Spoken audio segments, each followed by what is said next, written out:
Wahai segala orang yang beriman, hendaklah ada kamu itu mendiri akan segala hukum Allah kerana Allah semata-mata. Tu dia. Ayat ni dengar simple tapi makan dalam.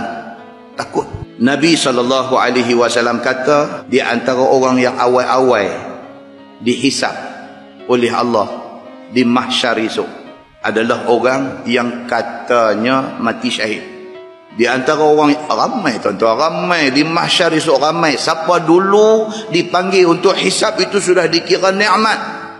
Duduk dalam keadaan zahmah, dalam keadaan bersesak-sesak, kaki duduk berdiri atas kaki orang, matahari sejengkal atas kepala, air peluh nak menenggelamkan orang. Dalam keadaan macam tu, siapa boleh keluar daripada suasana itu untuk pergi hisap, itu sudah kira cukup baik. Maka siapa yang dipanggil untuk dihisap itu dah lega dah. Lega pasal apa? Dia boleh keluar daripada zon yang tertekan ni. Nabi kata ada manusia yang dipanggil di antara kalangan yang awal-awal dipanggil untuk dihisap di depan Allah adalah orang yang katanya mati syahid. Mai depan Allah diperlihatkan kepada dia nikmat yang bakal diperolehinya. Dinampakkan kepada dia syurga. Duk nampak. Tanya dia, baik, now ceritakan apa yang hang buat masa di atas dunia dulu.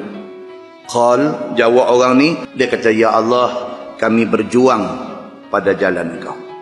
Dia mengaku, kata dia di atas dunia dulu dia berjuang pada jalan Allah. Pada sangkanya dia mati syahid. Hinggalah aku mati syahid. Dia mengaku benda tu di depan Allah Subhanahu wa taala. Tuhan kata kamu dusta. Tuhan kata kamu bohong. Tuhan kata sebenarnya hang berjuang kerana nak orang kata hang berani. Tuan-tuan, margin, garisan di antara ikhlas dengan bangga diri ini sangat halus. Sangat halus, satu garisan yang sangat halus. Kadang-kadang kita tak sedang, kita duk ingat kot kita berjuang. Rupa-rupanya tak, kita duduk balik sana garisan. Dia ni kata di depan Allah Subhanahu wa taala, qataltu fika, aku berjuang kerana-Mu ya Allah. Tuhan kata dah, hang dulu berjuang kerana nak orang kata hang ni jari, hang ni berani. Tuhan kata dan betul, semua orang di atas dunia kata hang berani. Kemudian diperintahkan malaikat pi pegang dia, diseret dia di atas muka dia. Maknanya hilang.